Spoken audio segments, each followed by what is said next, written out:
दोस्तों, आज जो मैं कहानी लेकर आया हूँ उस कहानी का नाम है अधड़ा। अंधेरी रातों में सुनसान राहों में एक दहशत निकलती है जिसे लोग कहते हैं अधड़ा। राजनगर के कब्रिस्तान पर छाया हुआ था सन्नाटे का राज। मानो शांति के साथ चिर निंद्रा लेने के कसम खा रही हो उन मुर्दों ने जो पग पसारे लेटे थे 2 गज जमीन के नीचे। अचानक चिचिया उठे चमगादड़, चित्कार उठे उल्लू। सारी शांति की ऐसी की तैसी हो गई। आवारा कुत्ते भी मातमी अंदाज में रो पड़े थे। अब तो कारण था वह साया जो मुर्दों की बस्ती में जिंदा घूम रहा था। यही है वह कब्र, बस मिट्टी हटते ही वह निकल आएगा। अचानक नाच उठी दहशत उसके मुखमंडल पर। नहीं, हाथ पांव मानो ठंडे पड़ गए उसके। और एक प्रश्न तैरने लगा उस पथराई सी आंखों में, ऐसा कैसे हो सकता है? वाकई ऐसा हो सकता था। इस आधी लाश को छोड़ दूं या ले जाऊं? कब्र में पड़ी लाश की किप्पी के होश उड़ा देने के लिए काफ़ी होती है, और जब वह लाश आधी हो तो हिम्मत बटोरी उसने, उठा ली वह आधी लाश और चल पड़ा सवालों की दीवारों से टकराता हुआ। बाकी आधी लाश कहाँ गई? 2 घंटे बाद बग गई घिंगी उन चारों की। देखा, मैंने कहा था ना कि मैं जिंदा होकर दिखाऊंगा। जब उठी वह लाश जो आधी थी। मुझे बधाई नहीं दोगे मित्र? बधाई तो तब वे देते जब उनके होश ठिकाने होते। प्रोफेसर घोष, तुम भूत बन गए हो। मुझे तो बहुत डर लग रहा है। चौंक उठा वह। मैं जीता जागता होश में हूँ और तुम भूत कह रहे हो? यकीन ना हो तो इस शीशे में देखो स्वयं को। उसने निहारा स्वयं को और चकरा कर गिर पड़ा। मेरा आधा हिस्सा कहाँ गया? कहाँ गया मेरा आधा? सबके अधरों पर बस एक ही प्रश्न नृत्य करने लगा। यह तो बेहोश हो गया, अब क्या होगा? यह आधे ही क्यों कब्र से निकाला? आधा हिस्सा कहाँ गया प्रोफेसर घोष का? तभी परखच्चे उड़ गए दरवाजे के। सभी के दिल उछलकर हलक में आ अटके। आंखें पुतलियां फाड़ निकलने को हो गईं। दहशत का एक हाहाकारी रूप जो खड़ा था उनके सामने। ओह गॉड! मैं प्रोफेसर का घोष का दूसरा हिस्सा, अधड़ा, यानी तुम सबकी मौत। अधड़ा के खूनी इरादे भांप चुके थे सब। लूथर, बीकम, भागो! नहीं, हम 4 हैं और यह एक। लूथर के हाथों ने जुम्बिश ली। अधड़ा ने बचने की कोई कोशिश नहीं की। छनाक! तेजाब ने दिखाया अपना तेजाबी रंग। भयानकता की मूर्ति का और भी दहशत अग्रज रूप हो गया। तू मरेगा सबसे पहले अधड़ा के हाथों लूथर। लूथर भी मानो शेर का जिगरा रखता था। उससे पहले लूथर तेरा अंत कर देगा। जबरदस्त किक से तिल भर भी न हिला अधड़ा। हा हा हा, अधड़ा को मारेगा।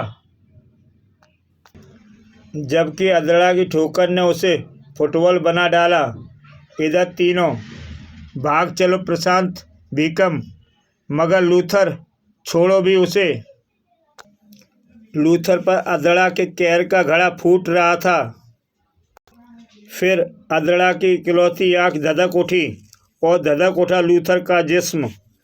दर्दनाक चीखों से हवेली को थर्राता लूथर ठाका कोयला बना जा रहा था। देखता कोयला बना जा रहा था लूथर। लगभग 1.5 घंटे बाद धड़धड़ाते दिलों से थरथराते हुए 6 कदम चौखट पर पहुंचे। अब तो यहाँ शांति है राजन। वह देखो लूथर की लाश। उफ! प्रोफेसर को भयानक आधा जिस्म इतना खतरनाक है तो यह आधा जिस्म भी कम खतरनाक नहीं होगा। मुझे तो लगता है प्रोफेसर घोष हमारी योजना जान चुका है। क्यों ना हम इसे नीचे बने तहखाने में बंद कर दें, मर जाएगा सड़ सड़ कर। राजन के सुझाव पर सबने अमल किया। कहीं वक्त से पहले इसे होश न आ जाए। ध्यान से क्या करने जा रहे थे वे तीनों लोग? कम से कम एक खतरा तो टला। अब हम कल रात मौका देखकर इसकी भी हत्या कर देंगे और फिर इस प्रोफेसर घोष के फार्मूले पर होंगे हम तीनों का नाम। और दूसरा खतरा, एक खतरा हो गया आका, मगर बाकी भाग गए। खैर, कब तक भागेंगे अपनी मौत से?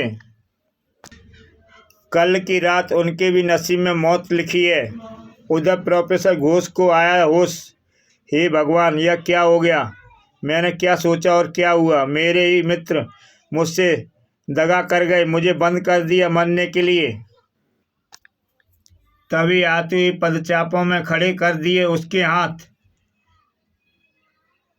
कान। कौन आ रहा है अब? निकट और निकट आई पदचाप। राम से तुम? हाँ मालिक, मैंने आपका नमक खाया है। मैं आपसे नमक हरामी नहीं कर सकता। मैंने पता लगा लिया है कि आपका बाकी का आधा शरीर कहाँ है। कब्रिस्तान के एक तांत्रिक मलुक के पास। वह आपसे और आपके मित्रों से किसी बात का प्रतिशोध लेना चाहता है।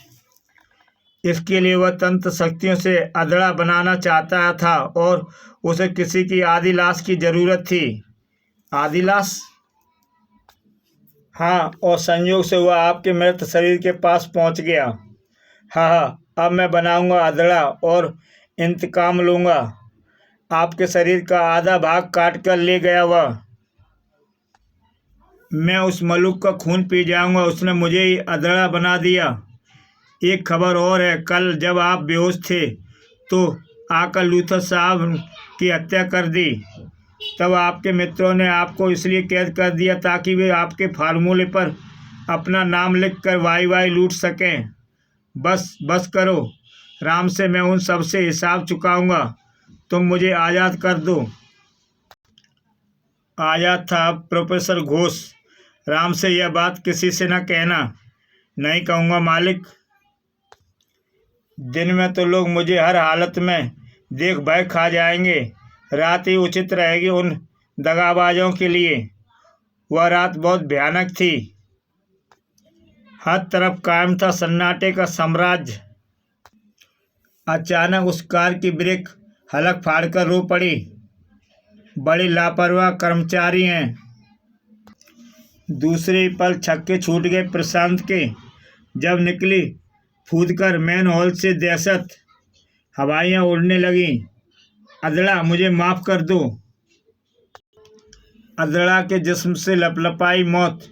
प्रशांत के कट से दिल दहला देने वाली चीखें उबलने लगीं। आह! वे चीखें जो अधड़ा के अट्ठास के सामने तोड़ रही थी दम। ट्रिन ट्रिन। हेलो, क्या प्रशांत मारा गया? यह काम अधड़ा का ही हो सकता है। शीघ्र ही। प्रशांत हमारे पास आ रहा था। मारा गया वह। मिल चुकी है मुझे भी खबर। अब क्या? वह करते हैं जो हमने सोच रखा है। शीघ्र ही भागी जा रही थी उसकी कार। थोड़ी सी देर हो गई मेरे आने में, पर खैर, अधड़ा के हाथों कब तक बचेंगे ये? पिस्तौल तो ले ली है ना बेगम? हाँ। उस वक्त कोई अधड़ा को देख लेता तो शर्तिया ना उठता पसीने से। अचानक अधड़ा से आ टकराई एक और अधड़ा। एक ही इंसानी शरीर के दो हिस्से अजनबी की भांति घूर रहे थे एक दूसरे को। तो यह है अधड़ा। यह तो प्रोफेसर घोष है। इसकी बाकी का आधा हिस्सा कहाँ गया? अधड़ा प्रोफेसर घोष को नहीं पहचान पा रहा था क्योंकि वह तो गुलाम था तांत्रिक मलुक का। अपना बाकी का हिस्सा क्या घर रखाया है प्रोफेसर? करंट सा लगा प्रोफेसर घोष को। क्या मतलब? तू ही है मेरा बाकी शरीर। चल मेरे साथ, मैं अब पूरा शरीर बना लूँगा। अधड़ा सिर्फ तांत्रिक मलुक का दास है। मेरे आका ने मुझे तेरा और तेरे दोस्तों का खात्मा करने भेजा है। नहीं, मैं तुझे अपने साथ लेकर जाऊंगा अपनी लैब में। वहाँ मैं अपना शरीर संपूर्ण करूंगा। कहने के साथ ही प्रोफेसर घोष चीते की भांति झपटा अधड़ा पर। उस तांत्रिक से तो मैं बाद में निपटूंगा, पहले तेरे जिस्म से उस गंदी आत्मा को निकाल दूं जो उस दुष्ट ने अपनी तंत्र शक्ति से प्रवेश कराई है। अजीब इत्तेफाक था। अधड़ा तुझे बहुत बुरी मौत मारेगा। एक शरीर के दो हिस्से, दोनों एक दूसरे से झगड़ रहे थे। अचानक तभी पुलिस जीप के सायरन ने दोनों की लड़ाई में खलल डाल दिया। पुलिस मुझे इस हालत में देखते ही पीछे पड़ जाएगी। दोनों मैदान छोड़ भाग गए। पहले वहां पहुंची जहां मेरे दो शिकार और हैं। उधर हड़बड़ाता गड़बड़ाता तहखाने से निकला राजन। भीकम, तहखाना खाली पड़ा है। क्या? कैसे हो सकता है ऐसे? स्वयं देख लो चलकर। दोनों तहखाने की सीढ़ियां उतरने लगे। नीचे पहुंचते ही आतंक कुंडली मारकर उनके दिमाग में बैठ गया। हा हा हा, अभी तो खाली था तहखाना। पगलाया सा चीखा राजन। भीकम, फायर। भीकम ने सारी की सारी गोलियां उधेड़ दी अधड़ा पर। मौत के उस अवतार का बाल भी बाका ना हुआ। अपना असफल वार देखकर भीकम चित्कार उठा। राजन, भाग। अंतिम सीढ़ी पर पहुंचते ही धाड़ दोनों एक दूसरे पर लथपथ होते वापस लुढ़कने लगे। क्या हुआ? ऊपर प्रोफेसर घोष। ऊपर मौत थी तो नीचे भी तो मौत ही थी। आंखों में भय के डोले तैरने लगे थे दोनों के। भीकम, मौत दोनों तरफ से बढ़ रही है, हमारी तरफ। उफ, कुछ करना होगा वरना हमारा अंत। तभी चमक उठी भीकम की भय भरी आंखें। तार तार, और यह करंट अधड़ा को विचलित कर देगा। और सचमुच झंझना उठा अधड़ा के दिलो दिमाग उस तार के करंट से। Come on Rajan, fast. इस तहखाने में एक गुप्त रास्ता है बाहर निकलने का। उसी पल प्रोफेसर घोष का शरीर लहराया। धाड़, भीकम बचो मुझे। भीकम, बचा मुझे। नहीं कुत्तों, मैं तुम्हें जाने नहीं दूंगा। मगर भीकम ने मुड़कर देखने की भी जुर्रत न की। राजन का बरकस निकाल रहा था प्रोफेसर घोष। धड़ाम। राजन उछलकर ऐसा गिरा कि उठ न सका बेचारा। इधर मौत की हद से निकल भागा जा रहा था भीकम, और उधर प्रोफेसर घोष अपने ही शरीर के बेहोश भाग को उठाए बढ़ रहा था आगे। अब मैं इसे अपने जिस्म के साथ जोड़कर पूरे शरीर का मालिक बन जाऊंगा। उस कॉन्फ्रेंस में जुटी थी भारी भीड़। अब आप मिलिए प्रोफेसर घोष से, जिन्होंने मृत्यु पर तो विजय नहीं पाई मगर इतना अवश्य कर लिया है कि किसी इंसान की आत्मा उसकी मौत के 10-12 दिन बाद फिर से उसी जिस्म में प्रवेश कर ले। लगभग 12 दिन बाद। नहीं, यह देवता नहीं, यह हत्यारा है। आज के युग में ऐसा काम देवता ही कर सकते हैं। तुम मलिक नहीं, तांत्रिक मलुक। तुमने मेरे पुत्र को अपने इसी प्रयोग की बलि चढ़ा दिया था। इसीलिए मैंने तुम्हारे जिस्म के आधे भाग को अधड़ा बनाया था, और अपने उसी अधड़े को हुक्म देता हूँ अब मैं कि अलग हो जाए वह तुमसे। नहीं नहीं। फिर देखते ही देखे सांसें थम गईं, रगों में बहता खून जम गया। प्रोफेसर घोष का सारा विज्ञान धरा का धरा रह गया। रोंगटे खड़े कर देने वाला अट्टहास लगाया अधड़ा ने। हाँ आका, क्या हुक्म है? दर्शकों में एक बार शिकार भीकम बैठा है। खत्म कर दो इसे अधड़ा, खत्म कर दो। खलबली मच गई सबके दिलो दिमाग में। भागो, भूत बचाओ। बेकाबू सांड की भांति अब नागरिकों पर अपना कहर बरसा रहा था। हाँ, सब मरेंगे अधड़ा के हाथों। इंस्पेक्टर प्रोफेसर से कह उठा, प्रोफेसर घोष, आप अपने जिस्म के हिस्से को तबाही करने से रोकिए। अब मेरे जिस्म का हिस्सा नहीं बल्कि मलुक का दास है। उसे रोकने का एक ही उपाय है।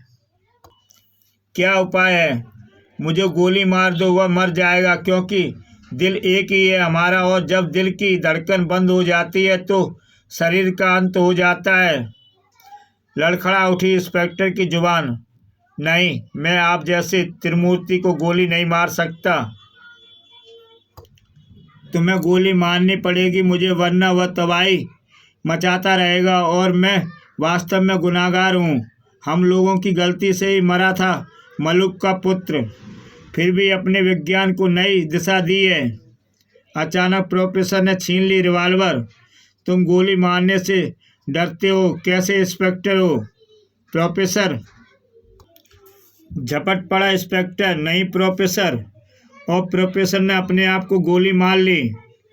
गोली ने बंद कर दी प्रोफेसर की दिल की धड़कन। प्रोफेसर की दिल की धड़कन रुकते ही अधड़ा भी बेजान होकर गिर पड़ा। शरीर अलग हो गए थे तो क्या, आखिर दिल तो एक ही धड़क रहा था। अधड़ा मर गया। आह, राम जाने। लोगों ने राहत की सांस ली। इसी के साथ दोस्तों ये कहानी समाप्त होती है। जय हिंद।